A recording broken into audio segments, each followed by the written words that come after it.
9వ వచనం. ఆ ద్రాక్షరసం ఎక్కడి నుండి వచ్చనో ఆ నీళ్లు ముంచి తీసుకొని పోయిన పరిచారకులకే తెలిసినది కానీ విందు ప్రధానికి తెలియకపోయిన గనుక ద్రాక్షరసమైన ఆ నీళ్లు రుచి చూచినప్పుడు ఆ విందు ప్రధాని పెళ్లి కుమారుని పిలిచి, ప్రతివారు మొదటి నుంచి ద్రాక్షరసం పోసి జనులు మత్తుగా ఉన్నప్పుడు జబురసం పోయినే, నీవైతే ఇది వరకు మంచి ద్రాక్షరసం ఉంచుకొని ఉన్నావని అతనితో చెప్పాను. 11వ వచనం కలిసి చూద్దాం. గలిలేలోని కానాలో యేసు ఈ మొదటి సూచక్రియ చేసి తన మహిమను బయలుపరచెను. అందువలన ఆయన శిష్యులు ఆయన యందు విశ్వాసం ఉంచిరి. యేసు ఈ మొదటి సూచక్రియ చేసి తన మహిమను బయలుపరచాడు.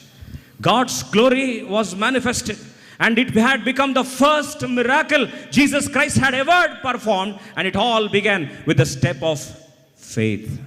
వారి కృపావరాన్ని దేవుడు పరీక్షించడం ఆరంభించారు. మొదటి చరిత్ర వారి జీవితంలో నీరు ద్రాక్షరసం ఏమైందండి? మార్చబడింది. ఎందుకు చెప్తున్న ఈ మాట అంటే, చాలాసార్లు మన జీవితంలో ఎందుకు దేవుడు కార్యం చేయట్లేదు అంటారు. Let me tell you this, your break through is directly proportional to your obedience. Your break through is directly proportional to your spirit of forgiveness. Your break through is directly proportional to your exercising of the spiritual gift. మరొకసారి చెప్తున్నా, నీ జీవితంలో దేవుని యొక్క మార్గమును సరళం కావాలని కాశ ఉంటే, నూతన కార్యము జరగాలని కాశ ఉంటే, మొదటిగా దేవుడు నీ విధేయతతో ఆరంభిస్తాడు. రెండవదిగా నీ కృపావరములు వాడే ప్రక్రియ ద్వారా ఆరంభిస్తాడు. మూడవదిగా పెద్ద మనసుతో నువ్వు క్షమించే నైజముతో దేవుని కార్యాన్ని దేవుడు ఏం చేస్తాడు? స్థిరపరుస్తాడు. చాలాసార్లు మన జీవితంలో మనకున్న సమస్య ఏంటంటే, దేవుడు నిజంగా కార్యం చేస్తాడండి అని అక్కడే ఆగిపోతున్నావా ప్రియ సోదరి సోదరా? Obedience is our job, outcome is the job of God. విధేయత మన పని, ప్రభావం చూపించేది దేవుని పని. విశ్వాసం మన పరీక్ష, రుజువు చేసుకునేది దేవుని పరీక్ష. విశ్వాసం మన పరీక్ష, నమ్మకత్వం ఆయన పరీక్ష. అడుగులు వేయడం ఆరంభించడం కష్టపడుతున్నావా? దేవుడు మాట్లాడుతూ ఉన్నాడు. దేవుని మాట విధేయత చూపించడానికి ఇష్టపడితే దేవుడు ఎడారులు ఏం చేస్తాడండి? సెలయేర్లు ప్రవహింపజేస్తాడు. అరణ్యములో రహదారులను వేయడానికి దేవుడు సిద్ధంగా ఉన్నాడు. లేదండి నేను చేయడం కష్టం అంటే, చాలాసార్లు మనకి ఏదో పెద్ద పెద్ద వరాలు అవసరం లేదండి. సహాయం చేసే వరం దేవుడు అందరికీ ఇచ్చాడు. విశ్వాసం వరం కూడా దేవుడు అందరికీ ఇచ్చాడు. రోమిల ఆసుపత్రిగా 12వ అధ్యాయం 8వ వచనం త్వరగా చదివేసి ముగిస్తాం. Romans chapter 12 verse 8 quickly. 12:8 బోధించువాడైతే బోధించలోను, హెచ్చరించువాడైతే హెచ్చరించలోను పని కలిగి ఉందము. పంచిపెట్టువాడు శుద్ధ మనసుతోను, పై విచారణ చేయవాడు జాగ్రత్తతోను, కరుణించువాడు సంతోషంతోను పని జరిగింపవాలి. కరుణ సంతోషంతోను పని జరిగింపవాలి. కరుణించేది కూడా ఒక వరమే తెలుసా? ఆ కరుణించేది అనేది మాకు అట్లాంటి పేర్లు ఎప్పుడో ఒకప్పుడు ఇందాం లేదు బ్రదర్ అంటారా? కరుణించడం కూడా ఒక వరమే. To show kindness, to forgive, to help, to exhort, to encourage. అలా దేవుడు కార్యం చేయడం ఆరంభిస్తే ఎలా చేయాలంట? సంతోషంగా చేయాలంట. డూ ఇట్ విత్, ఇంగ్లీష్లో బాగా రాస్తుంది, he that exhorteth or exhortation, he that giveth let him give with simplicity. చూడండి అక్కడ రాస్తుంది, హీ దట్ గివెత్. ఇచ్చేది కూడా ఒక వరమే తెలుసా? ఇచ్చేది కూడా ఒక వరమే. ఇచ్చేటప్పుడు ఏం చేయాలంటే let him do it with simplicity. మనం ఏదైనా చేస్తే పబ్లిసిటీ. ఏది చేసినా ఏం కావాలండి? పబ్లిసిటీ. కానీ దేవుడు ఎట్లా చేయమన్నాడు? Simplicity. 2, he that ruleth diligence, he that showeth mercy with. ఏదైనా మంచి పని చేస్తే ఎట్లా చేయాలంట? సంతోషంగా చేయి. నువ్వు చేస్తావు పని, నువ్వు పని చేస్తావు, చేయవని కాదు, తిట్టుకుంటూ చేస్తావు. నా సావుకు వచ్చింది, పోయి దరిద్రపు కుటుంబంలో పుట్టా, పెళ్లి చేసుకున్నా కాబట్టి తప్పదు.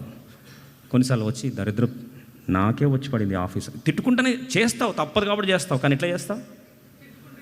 తిట్టుకొని లోపల ఆయాసపడి చేస్తాం. అది నీకు దేవుని మార్గము సరళము చెయ్యదు. ఎలా చేయాలి? చేర్ఫుల్నెస్, సంతోషంగా చేయి. అలా చేయడం ఆరంభిస్తే దేవుడు ఏం చేస్తాడో తెలుసా అండి? మార్గాన్ని ఏం చేస్తాడండి? సరళం చేస్తాడు. నీకు తెలియకుండానే దేవుడు ఎట్లా రోడ్డు తెరుస్తాడంటే, అమ్మలేకుని తీసుకొచ్చి అసలు వాడు కాయలబడేటట్టు చేసి దావీదు రూట్లో తీసుకొచ్చి పడేసింది కూడా ఎవరండి? దేవుడే. ఎందుకంటే దావీదుకి జీపీఎస్ రూట్ ఏం చేయాలి? మ్యాప్ ఓపెన్ అవ్వాలి. ఇవన్నీ చేయకుండా నువ్వు ప్రార్థన చెయ్యి. ఎన్ని సంవత్సరాలు తెలుసా? ఇన్ఫైనైట్ సంవత్సరాలు చెయ్యి.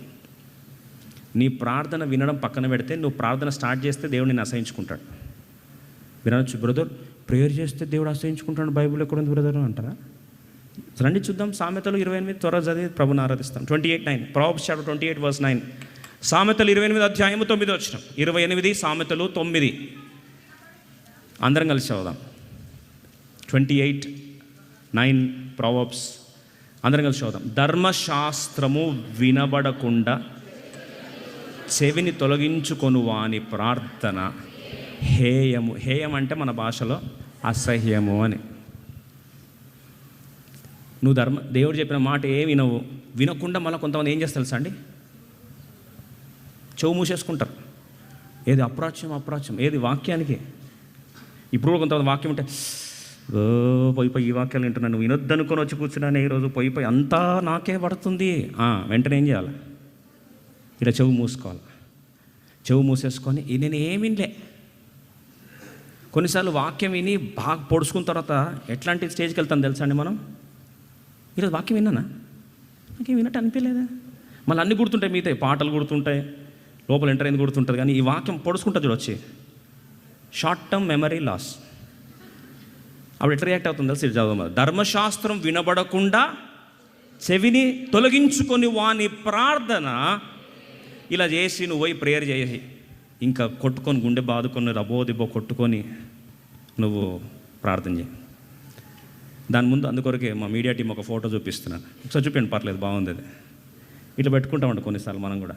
ఏది అట్లా పాటను ఎక్కడ వినాల్సి వస్తుందో అని చెప్పి రెండు చెవులు మూసేసుకొని వినొద్దు. అట్లా అనుకుంటే కూడా ఎక్కువ వినిపిస్తాడు దేవుడు. అలా వినిపించకుండా చేస్తుంది. లాస్ట్కి ఏం చేస్తాడు? అది వచ్చి ఇంటికి కూర్చొని ప్రార్థన చేస్తాడు. ప్రభువా ప్రార్థనాలకించువాడా, సర్వశరీరులు నీ వైపే చూచెదరు అంటే ప్రభు అంటాడు ఛీ అని అంటాడు. అసహించుకుంటాడంట. ఎవరు? దేవుడు. God hates your prayer and I'm sorry to tell you this. Don't come to that stage where God hates when you open your mouth. నీ నోరు తెరిస్తే దేవుడు అసహించుకునే స్థాయికి రావద్దు దయచేసి. విరిగిన హృదయంతో ప్రభు నీ మాట విధి చూపిస్తానయ్యా. నా కృపావరాలు కష్టమైన బాధైనా సంతోషంగా వాడతానయ్యా. పరీక్ష సందర్భంలో నిలదొక్కుని నువ్వు పెట్టిన పరీక్ష నిలబడి క్షమించి నా కృపావరం వాడి నేను చేయాల్సిన పరిచర్య శక్తి కొలది వంచన లేకుండా ఏం చేస్తాను ప్రభా అని ప్రభు దగ్గర సమర్పించుకొని ఒక్కసారి ఆయనలో ఆనందించిన ఆరంభిస్తే ఎడార్లు ఏం చేస్తాడు? దేవుడు శైలిలు ప్రవహింపజేస్తాడు. అట్టి కార్యం దేవుడు మన జీవితంలో నెరవేర్చును గాక. లేచి నిలబడదాం, ప్రభుని ఆరాధిస్తాం.